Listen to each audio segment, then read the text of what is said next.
Hello everyone, a very warm welcome to you. My name is Nick and this is a bit of an additional video that I hadn't planned to do, but I felt that I had to do it due to the feedback of a previous video, and I'm absolutely flabbergasted about the behaviour of a certain company. And well, it's absolutely incredible really, and a disgrace, one would say. Now, I made a video very recently about the Atari VCS, so Atari Video Computer System. You might have seen it, you might not, but if you haven't seen it, I'll do a quick summary.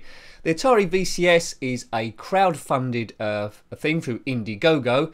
Essentially, they were going to make a new games console based on, it could play the old Atari games, and also the idea was new developers would come in and produce new games for this piece of equipment. So a little bit, if you're aware of the Spectrum Next, which is a huge success, can play older games, and the facilities there to produce new games, which keeps retro gaming alive, which is huge at the moment and's got a big marketplace. Originally it was called the Atari Box and then changed its name to the Atari VCS.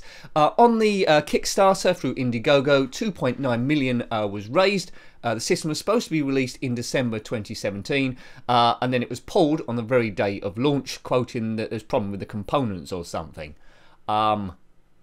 Yes, and then it went quiet for 3 months, and with no news, people actually feared the worst, as you would, because there's been previous Kickstarters through Indiegogo, because you don't have to produce a working model to get the money, so it's all done on trust and people's good feelings. Spectrum Vega Plus was one of them, and the Coleco Chameleon. So people who would back the Atari VCS were fearful of previous projects, so it's right to scrutinise it, and without any information being fed back, people are there to jump to their own conclusions and they'll think the worst, and quite often that is correct. So I did a video about that. I didn't make anything up in that video, I just stated the facts, what had happened already. And other YouTubers have done similar videos as well, because this sort of thing does spark general interest. Now, within the video going up, it got 5 thumbs down literally within 30 seconds. And I thought, that's unusual. It could happen, but the thumbs down have come to such a rate quicker than you'd normally see any relevant amount of the video to make a judgment on it. Sometimes you get 1 or 2 like that, but to get 5 was a bit surprising. And about a couple of minutes later, another 2 went in, and a comment as well, which didn't quite make sense there. It looked to me, once you've been doing YouTube a while, you get to learn patterns, things that are happening with certain channels and stats and statistics. So it looked to me very much like there was a bot, which is against YouTube's terms and conditions, because it says it's trying to manipulate the system. But it looked like there was a bot actually giving these thumbs down, because no human could react that quickly to a video going up. Now, what is a bot? If you think I'm speaking gobbledygook, a bot is a computer bit of software resting on a computer or a server somewhere. Essentially what it's doing is it's scanning all videos going live on YouTube or wherever for certain keywords, and if it matches a certain keyword or sentence, then it will thumb up a video or thumb down a video or do a comment. Now, as I said, this is against the terms and conditions of YouTube, because it's saying it's manipulating the system and giving false engagement figures. Now, I was unsure of this, but this was what I was suspecting. So I looked at various other videos that have gone up in the last few days regarding this to see if they've been affected similarly, and they had done. So people, or even small channels that don't normally get a lot of thumbs down or even attention, had got mass hit by this. So there's multiple bots running. Now, who would do this? Who would benefit running a bot there? The only people really are Atari. They've already said people that have given them bad press, reporters and stuff on their own websites, branded them as trolls. This seems very similar to what happened on the Vega Plus project, saying everyone was wrong and they was right, give them a chance. Gave them lots of chances, people lost their money.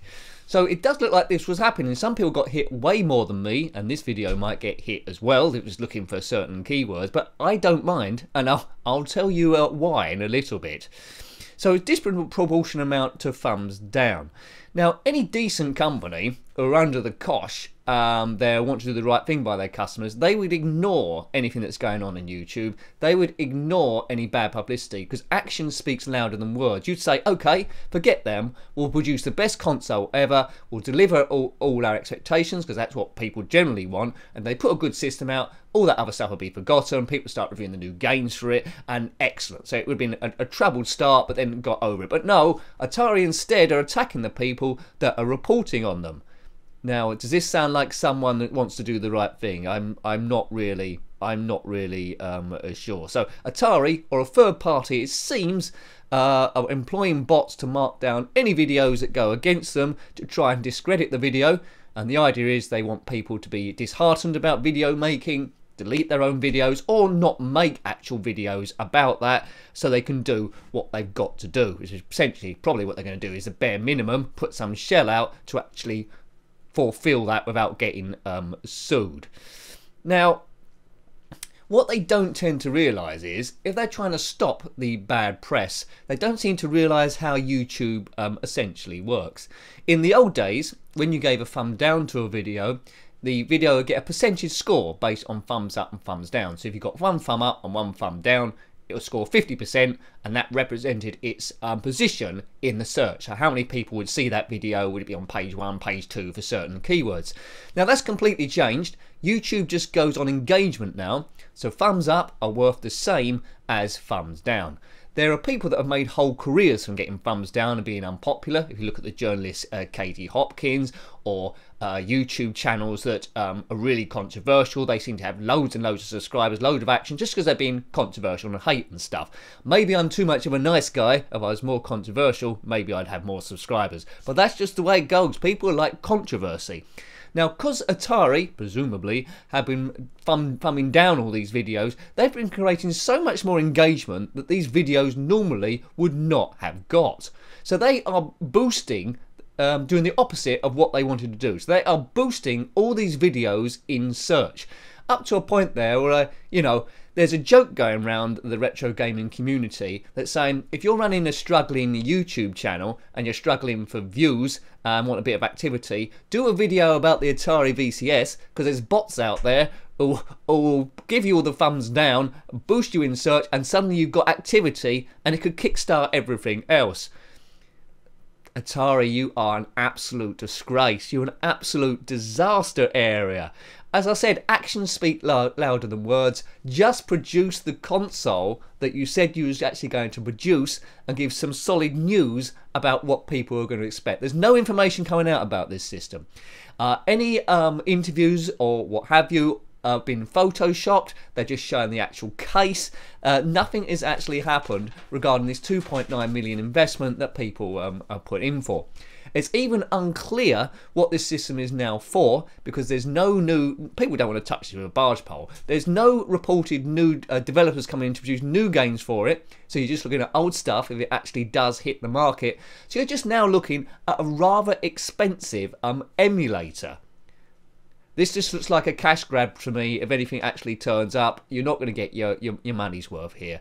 As I say, I'm open-minded. I was on the fence to see what they do. Now they've done this bot thing. It just speaks absolute volumes about what they are. I mean, bots are generally used by fraudsters, scammers, and, you know, people are generally up to no good. So they haven't really covered themselves in joy here, whereas, as I say, they could have won people over by doing the right thing.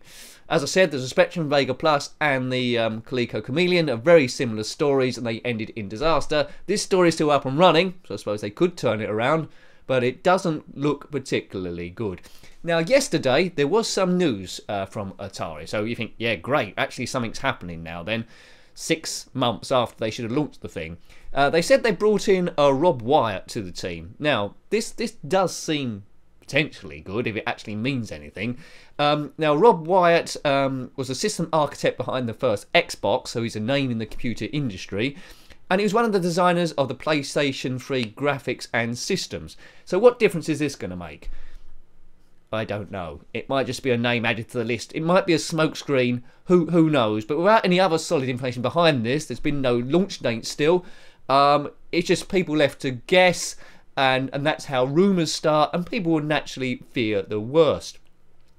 Now, all the comments in the section in the previous video kept saying, Nick, this is a scam, this is a shunt. No one was positive about it, apart from that one, I think, bot comment. No one said anything good about this system. Any goodwill for Atari, I think, is blown. As soon as this other story breaks about these bots they're possibly employing or by themselves or a third party, that's going to make them look even more stupid. Only the people that have backed it will have this system. It's never going to go for another production run. So it looks like they've produced the bare minimum to try and get some money into an ailing company. That's what I think anyway. So yeah, I wasn't planning to make this video, but because of what they said before, I have done. So more seemingly bad press for them. And I think there'll be other videos from other YouTube as well cottoning onto this, and it's just going to spiral down. So their plan to get people not making videos or discredit videos by thumbing them all down has chronically backfired. Yeah, as I say, let me know what you think about this, but it's absolutely disgraceful behaviour from any company. Now, I believe that I think I saw in another video, another comment, that Atari, like a lot of other projects before, they're going to give the whole project to a third party to actually come up with the system, the VCS, which probably means you're going to get a really inferior product, as I likened to before, which is hitting some of the goals they said they previously do, but in the end you're just going to end up with an expensive emulator, which doesn't actually do anything. Yes, if you've got any comments about that, then let me know. Always like hearing from you. It's quite enlightening, the comments you put in this below as well. Sometimes you'll say stuff that I haven't said, and there'll be other information as well. So feel free to do that. As I say, this video may get thumbed down again by the bots, but who cares? It's boosting it in search, and it's all to do with engagement. So bring it on. Thanks for watching again, and until next time, take great care of yourself, and a very fond goodbye. Goodbye.